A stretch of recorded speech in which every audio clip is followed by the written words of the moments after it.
Welcome to Conversations with Healers, a podcast and video interview series that features intimate, soulful, and cozy conversations with self-healers and healers. Healer to healer, we dive into all aspects of self-healing and healing and being and becoming a healer. I am Damla Aktekin. I am a healer and the host of this podcast, and I can't wait for you to listen to this conversation.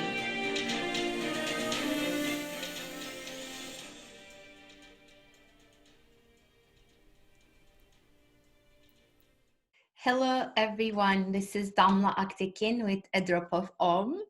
And today I come to you with a solo episode. Yay!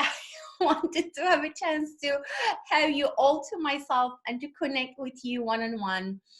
And I wanted to specifically talk about what I think a self-healer is, what I feel as a healer is, or how I see and define a healer, as well as why I started this podcast and my own healing journey and becoming a healer. So I want to thank you for being here. Thank you for following this podcast. This has been such an amazing and healing journey for me. It's basically simply started as through my own curiosity. And honestly, I wanted to have people that I know and trust, that I can dive into all these topics of healing that I'm such a healing geek and love talking about all of this. But I'm amazed by your presence here, by your being here, your listening month after month and giving comments and telling me that you're inspired by it. Please continue to listen, and please share this podcast with others that you know, other self-healers and healers. And we'll talk about what that all means, but who people in your life who you think would benefit from this podcast and would get inspired by it, because this is a work of love, a labor of love, and it's from my heart and to yours. And I hope that you can continue to listen and you can continue to share. So with that said, I want to start by exploring what I feel a self-healer is. We are all self-healers, or we need to be. Even if you don't see yourself that way, you need to start to see yourself that way, because self-healing is simply the practice of bringing awareness to yourself, beginning to recognize your wounding as well as your patterns, and finding ways to be with that, to heal that, to release that, to unfold that, whatever word comes to your mind that inspires you to go into a self-healing, a self-exploration journey. And the self-healing is an ongoing process. It's not that you do it once and you're done.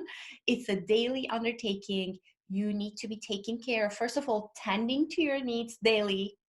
And I have a whole online course on that you're welcome to check out. But tending to your needs daily so that you have a baseline of wellness, which then will allow you to go deeper into hearing your wounds, seeing your wounds, being with those parts of yourself that are asking to be seen, heard, understood, and resolved and loved. So self-healing is especially necessary because no one, including another healer like myself, can understand you better than you and can feel into you. And as soon as that becomes a daily job, as soon as you take on the responsibility of saying, okay, here I am as this person that I am, let me take care of the vitality that's in me. Let me take responsibility for the life that's in me. That's going to begin to change everything in your life. And more often than not, this is what happened in my healing journey. I don't know about yours, but what I hear people tell me in this podcast and what I see in my clients is that when you go on a self-healing journey, you begin to gather lots of tools and practices. What do I mean by that? Some people are drawn to yoga. Some people are drawn to meditation. Some people are drawn to Reiki or energy healing practices, or some people are drawn to art or other ways of expressing themselves. So your journey and your self-healing tools are unique to you. But where I begin to define the word or the person that I call a healer begins when, through your own journey, through your own explanation, you begin to find ways, methods, tools, practices that give you some relief, that give you some clarity and some joy in your journey and presence. You begin to embody more life through using these tools and practices. And a healer is someone like me, which this was my exact journey, and I'll talk more about it later, but a healer is someone who then says, okay, I've gathered all these tools, or you may have just one tool that you're really crazy about, and you say, I want to share this with the world. I want to teach this. I want to practice this with others. I want to create opportunities for people where they get to learn this too, and they get to experience this relief too. So this intense desire to share what you know has brought relief to you with others is the first and one of the most important gifts of a healer. That said, and I want to make this very clear. If you have learned a healing art, that doesn't mean that you have to do it as a business. So a lot of people that I see as healers in my life, they don't necessarily have a healing profession. They might be working in the corporate world. They might be working, in something in a technical world. So it doesn't matter what you do as a profession. So you could still have some healing tools that you share with the world. And not only that, I want to expand that definition of healer from someone with tools to a healer can also be somebody who, through their own healing journey, through their own self-healing, has begun to embody so much light, so much joy, so much just pure life force, that just their pure existence in the world is healing for the people around them. So I'm going to say that again. So it could be that a healer is someone who knows and has been trained in and who knows and practices a healing art as a profession. It could be someone who has a healing tool and still shares it with others in a teaching capacity perhaps, but they have another professional life outside of their healing art life. It could also be simply someone who has embodied the soul gifts that they already have, who have worked with themselves for so long and so deeply and so caringly that they just naturally bring light to any room that they enter. So those people, those beautiful, special people, I consider sort of like healers just by default, just by being themselves. So no matter what category of these you fall into, whether you're a self-healer, whether you practice a healing art, whether you're interested in developing your curiosity, interested in diving into learning some healing arts. So I wanted to create this podcast for you to get you inspired. So all of the people that I talk to are people that I'm inspired by. What do I mean by that? I am inspired by their self-healing journey. I'm inspired by their healing practices. And I, as a healer, as someone who works with vibrational healing, with the energy field, and with the spiritual healing aspect of your life, I'm deeply and curiously interested in other healing arts. I want to just know and learn all about intuition and learn all about other ways of approaching things. And I want to dive deeper into all subjects related to healing and learn more from the people I know and trust. And I want you to get inspired by them as well. Hence, this podcast has been born with the title Conversations with Healers. But even from the beginning, I've made it very broad because I want to bring in people, again, that I'm inspired by. I want to bring in people that inspire me just by being, because that's also a healing quality in my mind. So, and if you know of someone that's in your life who you feel has a healing presence for you, and who you feel is a healing, perhaps is someone who practices a healing art, please feel free to direct them my way. You can contact me and suggest me to talk to them, or you can contact them and just tell them about this podcast and ask them to contact me, because I'm curious to know what inspires you in healing capacity. What practices do you want to learn more about?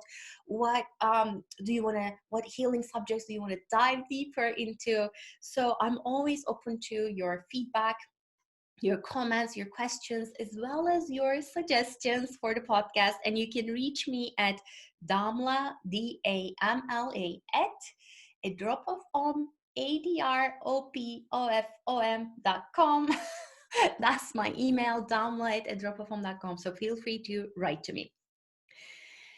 Okay, so I want to tell you a little bit about my story of self-healing, which is also an ongoing, just as a spoiler alert, it's an ongoing story.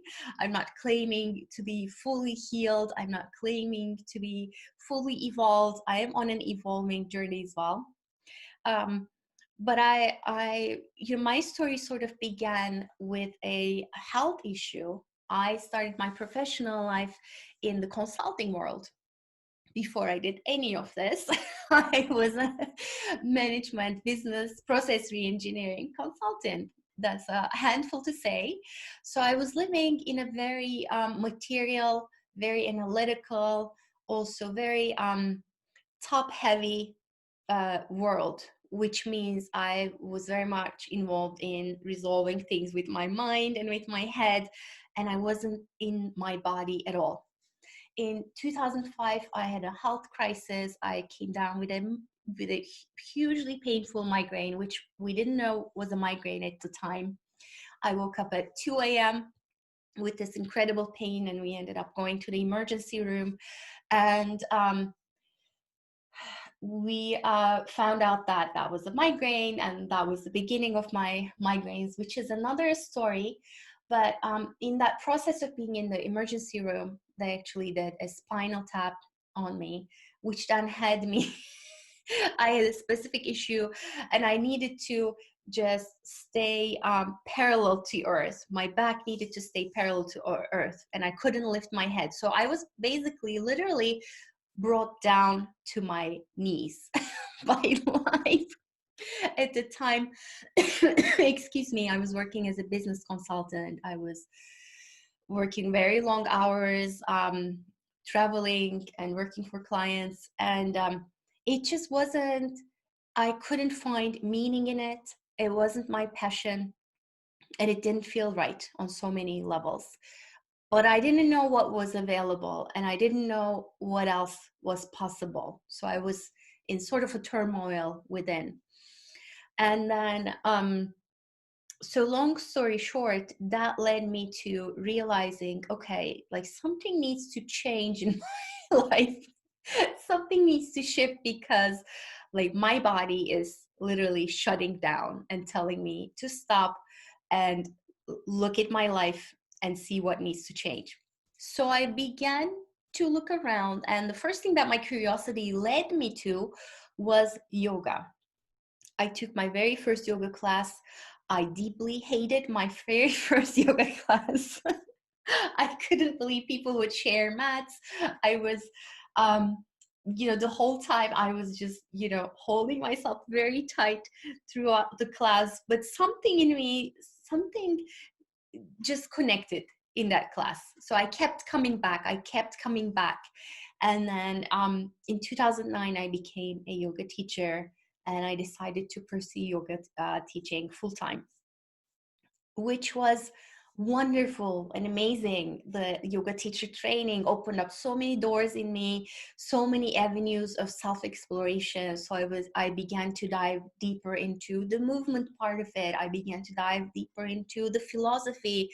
I was, buying, gathering all these books, reading, and at the same time, I was getting my Reiki certifications. And then I completely got myself into this beautiful flow of learning and expanding and being, like, finally in my life, moving from head to my body, like being in my body was completely delicious. And I began to, again, this was the point also in my life where I began to dive into some mantra work. I began to meditate. So it was all super delicious and super expanding. So then in 2010, I moved from Washington, D.C. to New Hampshire, where I am here today, where I live in the U.S. And which was a little challenging because I was all new here. I didn't know a whole lot of people. I had to introduce myself to yoga studios, which then ended up becoming this beautiful journey of getting to know people. I began to actually manage a yoga studio. I became a full-time yoga studio manager, which made me quickly realize that that was not something I wanted to do. I did not want to manage a yoga studio or have a physical space. I mean, who knows, things change, but I still feel that way today. And then in 2012, I gave birth to my beautiful daughter, which then took me on a whole different journey. So by that point, I was teaching a lot of yoga classes. I was feeling alive and well in my body. My pregnancy was beautiful and blissful. And I had an emergency C-section. And right after that, it was just, I don't even know how to explain it other than it was a deep well of darkness that I found myself in. And this time, though, it was interesting because so I had started with my mental work, being in my mental space all the time, which didn't work. And then I had been in my body, which at my time of crisis as becoming a new mother, I couldn't connect with my body at all. It just felt so strange. It felt like a stranger's body. So I couldn't connect with my body. And I started to look for other ways to connect with myself because I was going crazy. So the mental doesn't work, the body doesn't work. I'm like, what else is there? I can't meditate. What am I supposed to do? I'm going crazy here. So, okay, so my first healing decision was following my intuition, because I also happened to have had up until that point, yes, going into yoga was an intuitive decision, and following my passion that way was definitely intuitive and from the heart. But in between, my life was pretty much still running on a very logical basis, engineering basis, which is what I studied in college.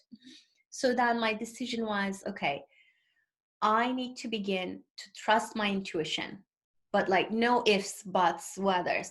Like I'm all in, and whatever my intuition shows me, whatever I'm drawn towards, I'm gonna go full in and I'm gonna explore that.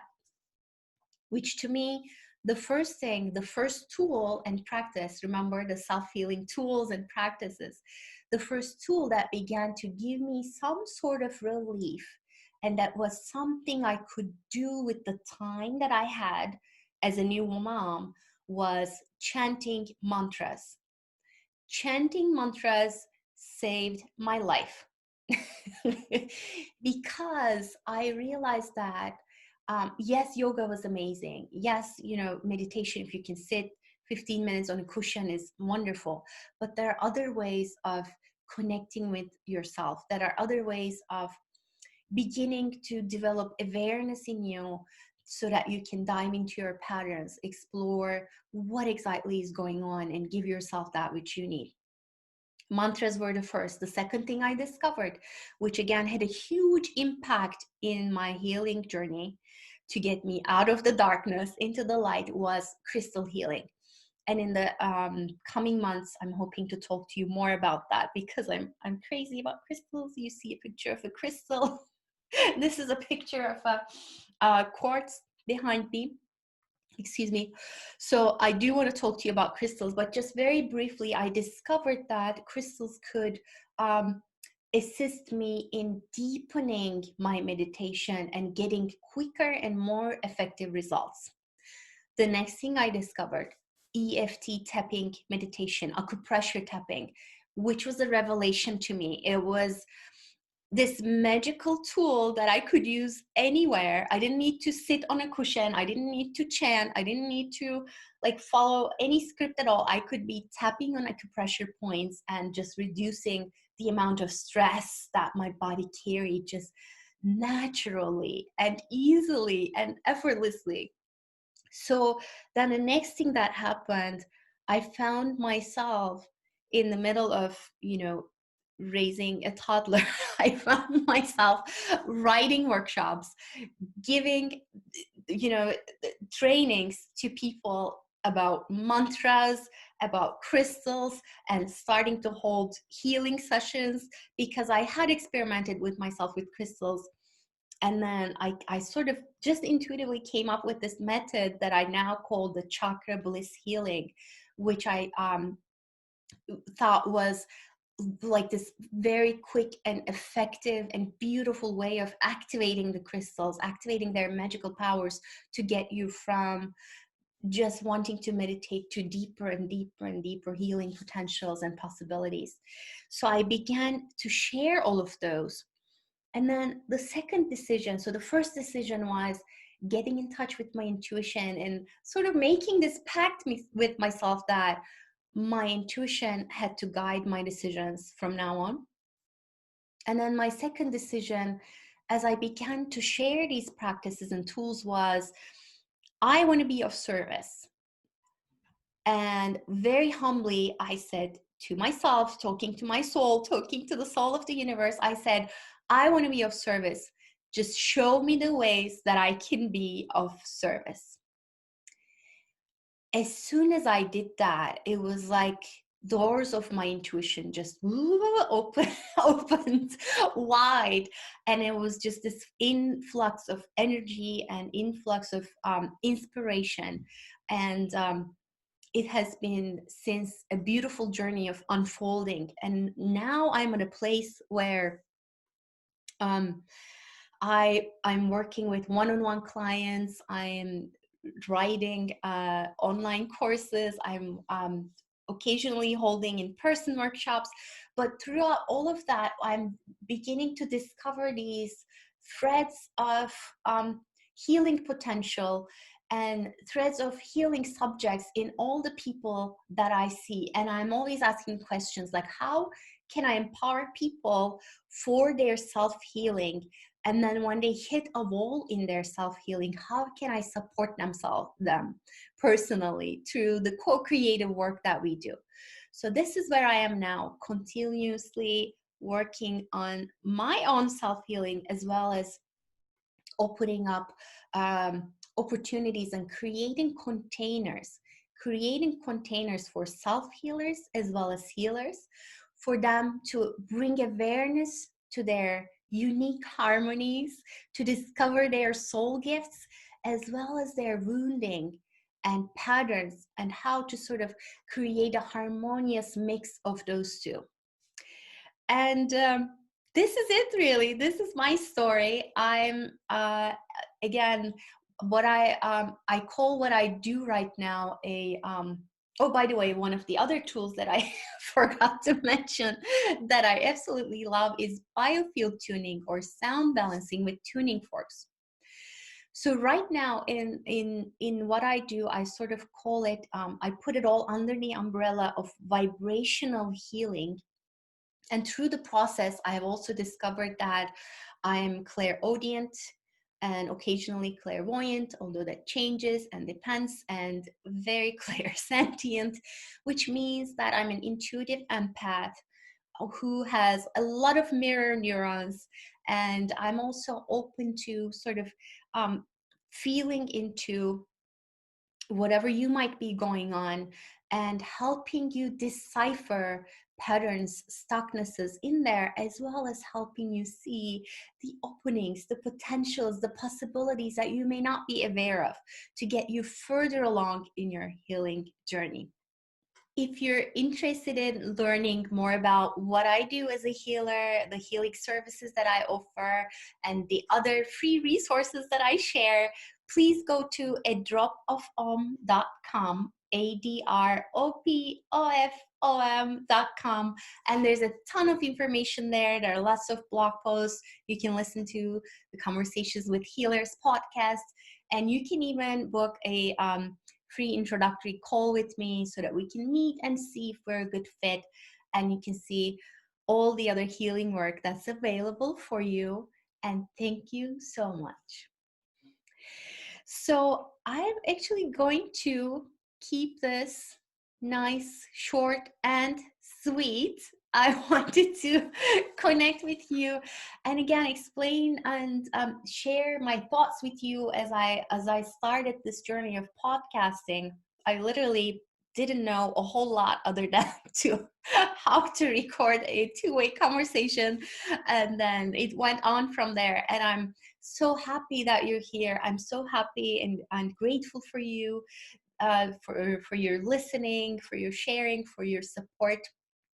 And any insights you get from this episode or for other episodes, please just comment or email me and let me know. And as always, I'm open to your feedback, your questions, your thoughts, your suggestions, your comments. And thank you so, so much for tuning in and listening. And I hope to connect with you in the next episode. Thank you.